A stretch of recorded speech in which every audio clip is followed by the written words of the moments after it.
meados de 1932, chegava aqui em Painel, ainda distrito da cidade de Lages, um dos últimos descendentes indígenas da região sul do Brasil. Sem se saber ao certo sua descendência, se era de tribo Xoclengue, Caigangue ou até mesmo Guarani, foi recebido e batizado por moradores locais como Pedro Bugre, uma referência local a descendentes indígenas. Nada melhor do que ouvirmos essa história contada por moradores que de fato conviveram com ele.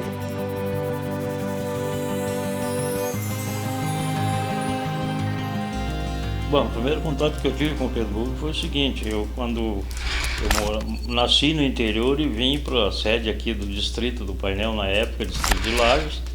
Cheguei aqui em 1960 e a gente tinha aquele receio do Pedro. Todas as crianças tinham receio do Pedro, mas o Pedro foi uma pessoa muito boa, nunca fez mal a ninguém. E eu fico conhecendo o Pedro. O Pedro Bugre, o que eu lembro, ele veio de Lages a pé, que ele não embarcava, tinha medo de carro. E acho que também o motivo é que ele era bugre e o povo tinha medo, né? Via aquele homem grande de capa, né? Não pegava, vinha a pé. Aí quando oferecia o carona, ele não embarcava.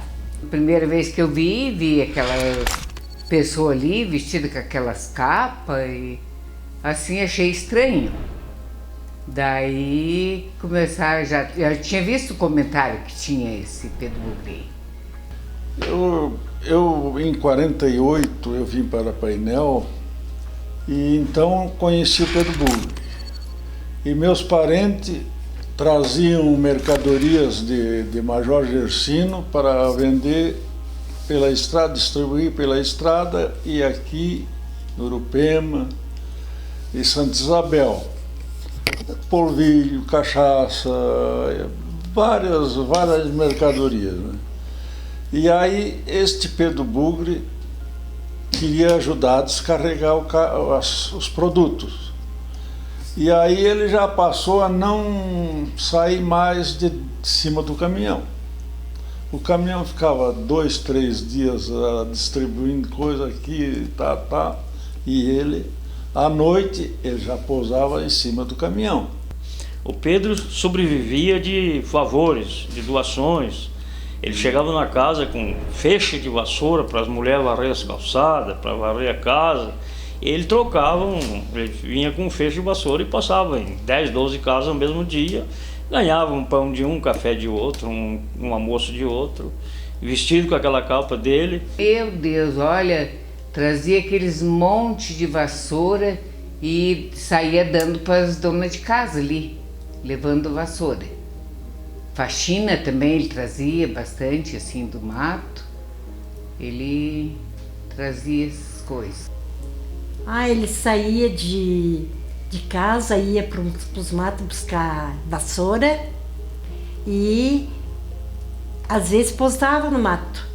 Chegava só no outro dia. Mas onde é que anda, coitado do Pedro, que não aparece?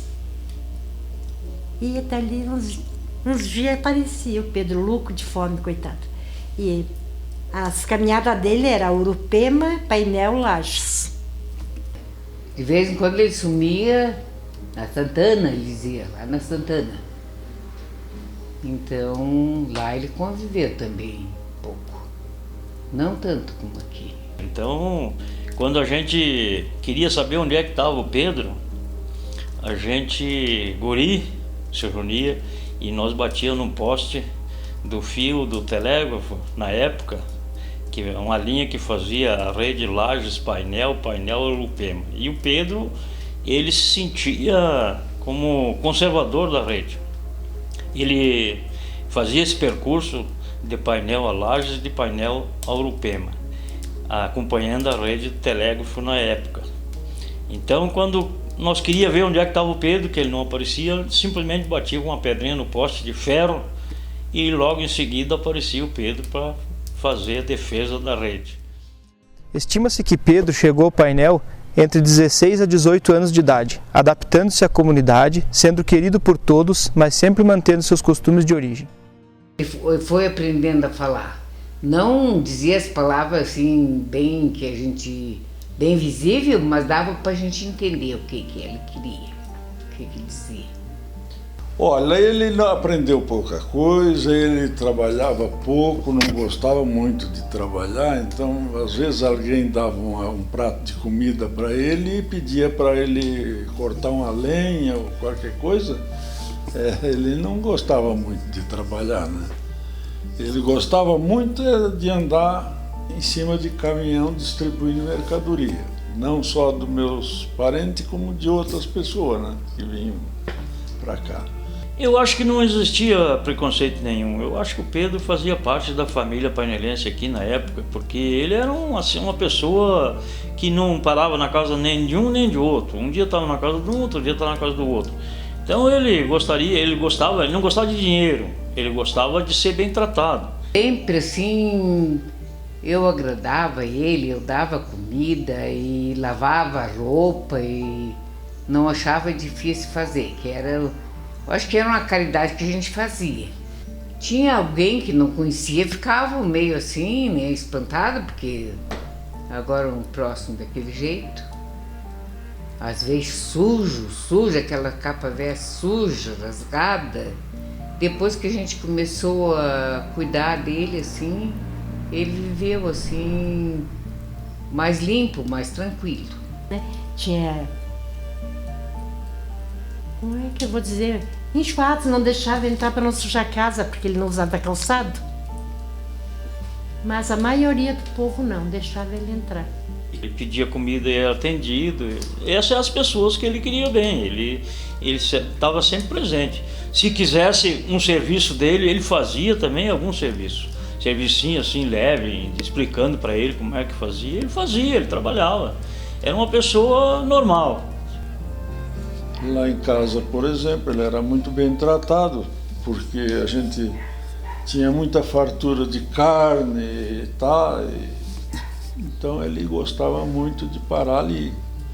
Foi aonde ele mais parou mesmo durante a vida, essa vivência dele de 48 até 86 foi na minha casa. Quando o Raul carneava também, ele ficava atrás da cozinha ali dos pais do Raul. Tinha um puxado para trás ali, uma cozinha de chão, que o Raul derretia banha e fazia salame às vezes ali, fazia fogo para enxugar o salame. E ele ficava ali esquentando, e daí quando tinha fogo ali, ele deitava por ali mesmo, dormia, dentro daquele rancho. E a gente, nos primeiros dias, colocou uma cama, um colchão e ajeitamos para que ele fosse dormir ali. Não houve jeito, ele gostava de dormir perto do fogo, assim, de chão, né? E só coberto com a capa que ele tinha. E ele comia lá em casa e tudo mais, e pousava neste galpão. Mas, como eu modifiquei lá, ele passou a dormir na área do falecido Saul, que fica em frente ali. E isso eu calculo que mais ou menos uns 15 ou 20 anos ele dormia na área. Não aceitava, nunca aceitou dormir dentro de uma casa, nem em cima de uma cama. Uma vez estava nevando e nós ajeitamos, estava muito frio, ajeitamos para ficar, arrumei uma caminha na cozinha ali, um colchão no chão, uma coberta, e ele deitou. Quando foi ali pela meia-noite, mais ou menos, fez um gritedo, queria sair para fora. Daí levantei, abri a porta, saiu. Eu acho que naquele dia ele foi ali para a área da comadre Nelma, que ele parava muito ali também. Dormia ali, que daí tem a áreazinha ali que amparava um pouco o vento. Por sinal, eu tenho um marco na casa do meu pai, aí, Saulo Andrade Vieira. Ele dormia na área, no relento. encostado na parede, e em seguida minha mãe tinha que lavar a parede ali, porque ficava a fotografia do Pedro ali. A capa dele era muito suja. E o Pedro conviveu todo esse tempo que eu conheci fazendo isso. Ele guardava as roupas dele lá em casa, no quarto do Elias. Tinha um varal, tipo um varal não tinha guarda-roupa, né? Ali ele chegava e ia colocando a roupa. Lá um certo dia chegou o Pedro de noite, no escuro, foi pegar a roupa, mas deu um susto no Elias. Coitado, quase morreu de medo. Ver aquele baita homem lá de capa. E descalço, às vezes naqueles frio, ele descalço. Dava uma bota para ele, daí ia pro mato e estragava as botas no instante. É botina, né? E camisa, o tanto de camisa que dava, ele usava. Porque ele gostava de, se desse uma roupa para ele vestia. Se desse duas, ele vestia, 3, 4, ele vestia tudo. E enquanto não sujava tudo, ele não tirava nada, né? Roupa, uma por cima da outra. Daí, um tempo em diante, a comadre Lourdes Quista começou a lavar a roupa dele. E daí ele ia vestindo e aquilo virava uma cera, uma coisa. Aí a minha mãe lavava a roupa dele no rio ali embaixo, tá? Eu chegava, pendurava tudo no quarto do Gugu, do Elias. Daí quando a comadre Lourdes não pôde mais, eu comecei a lavar. Ele ia lá em casa, o Gilberto, o Gilmar, dava o banho nele, botava no chuveiro e dava o banho. Tinha um primo meu que também era de levar ele para dentro do banheiro e dar um banho completo, de vez em quando, né? Ai, no banho. Pedro, amanhã tem festa. Vai na festa com nós, Pedro? Ah, vai. Então tem que tomar um banho, sujo não dá para ir. Não deixa se embarcar no ônibus. Nós ia muito para Ibiaçá. E daí ele que levava a filha de colo. Ah, tá, aí pronto pro banho. A roupa pro Pedro tomar banho. Aí o Elias levava no rio. Banheiro na época não existia. Aí levava no banho, no rio, lavava bem ele.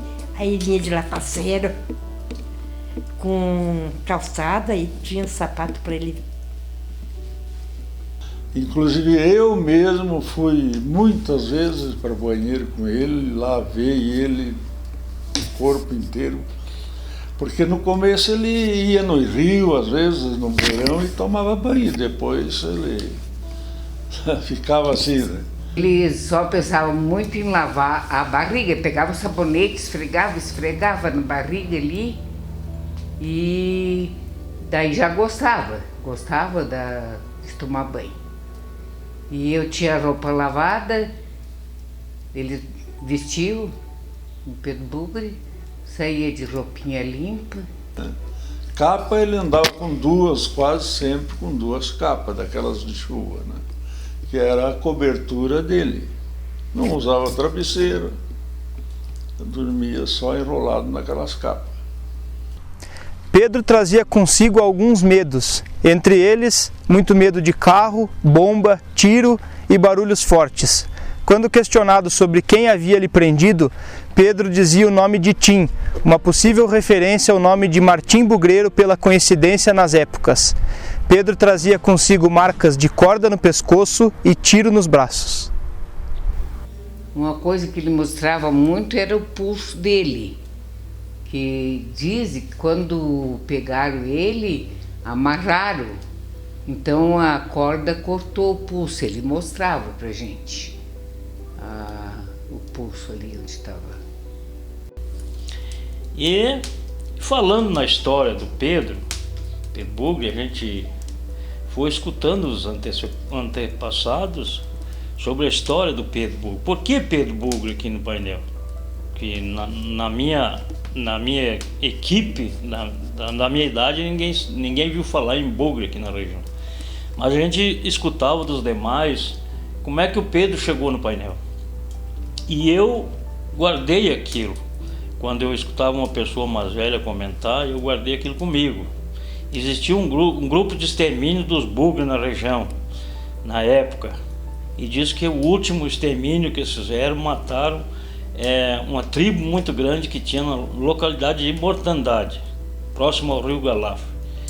E nesse último combate que eles fizeram, mataram os demais bugres da região. E diz que em seguida apareceu no painel um guri chamado Pedro. E era o Pedro Bugre na época. Então isso me marcou muito, eu escutar os antepassados falar essa história. Então eles matavam os bugres para ficar com as terras dos bugres, que chegaram primeiro que os portugueses aqui. Então tem fundamento. E o Pedro escapou, de certo, por ser mais ladino que os outros, ele escapou lá no mato e só restou o Pedro da tribo que morava na localidade de Mortandade. E a localidade de Mortandade tem um nome, dizem que exclusivamente por ser a maior mortandade de bugre na época aqui na região, foi na localidade de Mortandade, próximo a Urupema. Olha, sempre me chamou a atenção o modo dele viver, né? Ele não aceitava mordomia, ele queria só viver a vidinha dele ali tranquilo, coisa e tal. Ele não tinha assim como é que eu vou dizer, não tinha um convívio muito com a sociedade, não, era meio reservado. Ele, às vezes, a noite inteira, ele passava na rua assim, caminhando, ia lá em cima, voltava gritando, e nisso é que dava às vezes as confusões, né? Que brigavam muito com ele. Ele não dava para mexer com ele. E a piazada da época judiava muito dele. Então ele não respeitava. Se mexesse, se ele tinha uma pedra, ele pegava a pedra e já jogava. E a rapaziada nova, assim, gurizada, que gostava muito de mexer com ele, né? Cansou de correr lá para casa. De medo. Mas ele sofreu na mão dessa gurizada. Ele gostava muito, assim, de uma pingazinha, aí ele ficava alegre e tal, e acontecia da gurizada e tal, mas tudo era amigo, tudo no outro dia estava tudo em roda dele, né? O que ele mais gostava era de ir nas festas, ficar sentado lá vendo a música. Gostava de baile. Lá no baile que deixava nos copos ele bebia, depois saía tonto. Ficava faceiro. Meu Deus, usava muito a tomar assim os restos de bebida, restos de cerveja que sobrava nos copos, ele tomava. Daí ficava faceiro e gritava, cantava, dançava. Até dançar ele dançava. Uma época fazia a festa de São João no painel e fazia uma fogueira. Então na frente, inclusive da casa do barbeiro nosso ali, que era o que dava mais assistência para o Pedro, fazia uma fogueira. O meu pai era, na época de São João, né? Dia de São João, fazia fogueira ali na rua, não tinha fio, nada, né? Aí fazia aquelas baitas daquelas fogueiras e estourava o rojão, era cachaçada. E ele não gostava de bomba. Dá com pouco, o Pedro pisa num rojão daquele para apagar. Ele jogaram o foguete nele, um rojão, e ele não achou outra defesa, pisou em cima. Quase aturou o pé fora. E o rojão detonou e detonou com o pé dele também. E foi levado ele mal com aquele pé.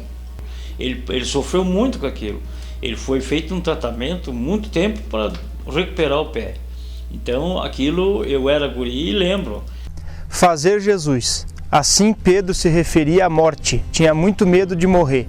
Em uma entrevista concedida pelo Sr. Mário Bum, dentista na época, a professora Estela Amorim, relatou que certa vez Pedro foi atingido por uma facada em uma briga e chegou em sua residência dizendo que ia fazer Jesus. Pedro foi então levado de carro até Lages e, para não dormir na viagem, foi cantando a música que sabia de cor da igreja, Mãezinha do Céu. Aí ele só já dizia, ó, tá o fulano lá, ó, Jesus ia. Jesus, que ele não chamava Maria, né? Ia. A fulano lá fez Jesus. Agora até descobri que era o fulano. Porque ele não definia o batido do sino para missa e do batido do sino para comunicar que tinha falecido alguém da comunidade. Então ele ia para se informar o que estava acontecendo. Muito de... Quando morria um, meu Deus, ele fazia um barulhão na praça e caminhava a noite inteira. Dava o nome da pessoa que tinha falecido, mas daí ele não entendia quem que era. Ele dizia, fez Jesus, morreu. Com os mortos, quando morria uma pessoa, ele ficava nervoso, agitado. Do Padre Antônio. Uhum. Ele ficou muito nervoso nesse dia da morte. Né? Porque ele vivia na casa do padre também. Uma vez que deu uma dor de dente nele. Meu Deus do céu, ele gritava na rua, ele dizia... O Titita era o seu Mário, que ele chamava. Era o dentista. Entortou, ele dizia entortou. Não eram essas palavras, mas a gente entendia que entortou, porque inchou bastante o rosto dele e dizia entortou. O seu Mário, acho que levantou e tirou o dente dele. Ele estava muito desesperado daquela dor. Existia uma família no painel que dava muita assistência ao Pedro. Cortava o cabelo, cortava a barba, dava banho, trocava roupa. Era a família Flores. Era o nosso ex-barbeiro, que só tinha um barbeiro no painel. E ele, seguido, fazia um check-up no Pedro. Aí lá em casa, o que ele fazia para agradar nós? Areava o fogão. Não varria a cozinha porque não sabia, mas areava o fogão. Outra coisa, a filha que era pequenininha, era de colo, cuidava da filha. E a filha hoje está com 50 anos. Você podia sair o dia inteiro e deixar a casa por conta dele, ele cuidando. Não mexia. Nem na comida, se desse ele comia, se não desse ficava sem. Não, ele não mexia em nada do que era alheio. Ele dormia dentro do caminhão, mas ele não comia uma banana, não comia uma laranja, se não oferecesse nas mãos dele. Nunca se viu falar que ele tivesse algum problema de pegar nada de ninguém. Ele chegava, se tinha comida ele comia, se não tinha, era a mesma coisa, né? Mas a gente sempre achava uma coisinha pra fazer para ele. Mas demorou a aprender a comer, ela contava. Quando aprendeu a comer, então ele gostava muito de café com biju. A gente fazia um xicrão e o bicho veio, comia. Ela não gostava de sentar numa mesa para comer com a gente, né? Ela tinha que levar a comida lá onde ele estava. Eu acho assim que a passagem do Pedro aqui pela comunidade do Painel, ele não passou, ele viveu a vida dele inteira aqui. Ele deixou um marco para a gente analisar como que era a vida do bugre, do índio, lá na vida deles, porque eles não precisavam de dinheiro, eles não precisavam trabalhar, eles achavam o jeito de sobreviver sem o que nós fazemos hoje. Nós trabalhamos, nós queremos ganhar um dinheirinho, e eles não, eles é diferente. Eles queriam sobreviver, mas não precisavam de dinheiro. Desde que tivesse um prato de comida, um copo de café, estava realizado. Eu acho que o Pedro foi um exemplo aqui para a região. Apesar de que a gente tem outro tipo de sobrevivência. E o Pedro é bem diferente, então isso eu acho que marcou. E foi um professor aqui na região, dando o exemplo dele. Pedro, através do contato com a sociedade local, aprendeu o costume religioso, se tornando um participante ativo de missas, novenas, procissões e festas da paróquia, aprendendo de sua própria maneira rezas e cantos. Ele era muito católico do jeito dele. Gostava muito de ir à missa. Na época nós só tinha igreja católica aqui em Painel, né? Então é só onde ele ia. Ele ia muito na igreja, mas ele não sabia rezar, ele não ia, mas ia nas missas. O Pedro ele era uma pessoa religiosa, porque batia o sino da igreja, era o primeiro que chegava. De preferência aos domingos. A missa de domingo era sagrada, o Pedro estava lá na missa de domingo.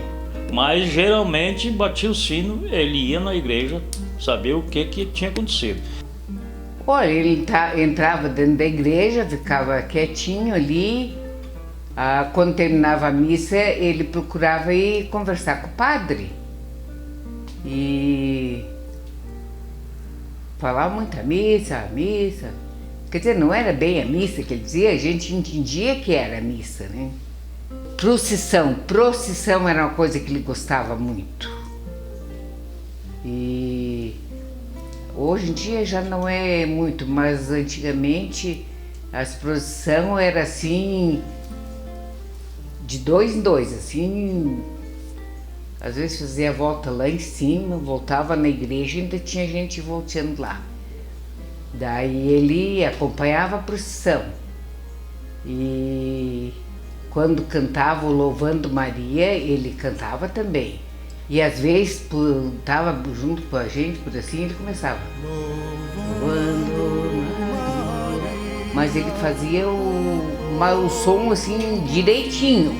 As palavras a gente não entendia direito, mas dava para ver que era Louvando Maria. Do jeito dele, cantava, rezava, mas a capa nunca tirava. A gente sentia assim que ele tinha medo da morte. Ele se cuidava muito de um carro, ele se cuidava muito de tiro. Se estourasse uma bomba, ele se escondia. Medo de bomba e carro, assim, quando via um carro muito barulhento, ele ficava com medo. E a gente sentia assim que ele tinha medo da morte. Porque se ele acompanhou a mortandade dos descendentes dele, a gente não sabe, mas talvez seja um derivado do combate que fizeram lá, que fizeram o extermínio da família dele. E talvez ele ficou com aquele pressentimento. O Saul usava muito dizer, você vai morrer. Não, morre, não vai. Fazer Jesus. Você vai fazer Jesus. Não. Ele não... Morte, ele... Até que um cara pegou ele e morreu assim, repentinamente, né? O dia da morte eu lembro que foi muito sofrido, né? Pra gente que conviveu com ele por tantos anos e dizer que morrer tragicamente assim. Esse momento em que houve a morte do Pedro, eu morava no interior, ali no sítio, e fiquei sabendo que ele foi atravessar a rua e um carro bateu e pegou o Pedro. Mas eu não acompanhei assim a história completa da morte dele. Eu não lembro assim a época que ele morreu, eu não lembro a data. Mas eu sei que o Pedro morreu por um acidente atropelado num carro. Nossa, coitado. Levaram, foi ali em frente a onde o Elias morava, né? Pra cima um pouquinho. O carro atropelou ele. E daí levaram para lá, mas não teve jeito. O pessoal sentiu, sabe?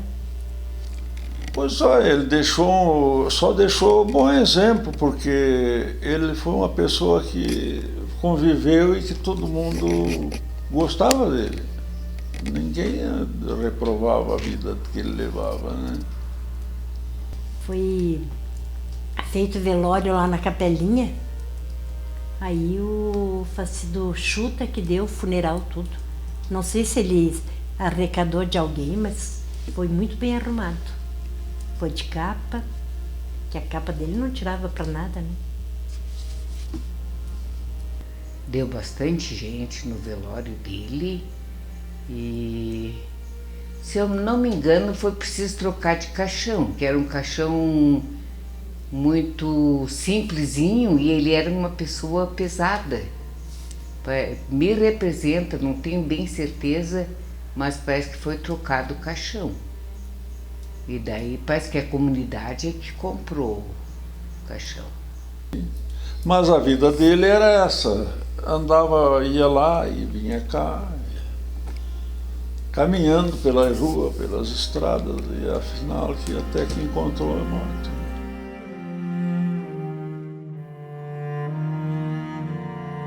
6 de abril de 1986. Em mais uma de suas andanças, Pedro encontrou seus dois maiores medos, o carro e a morte.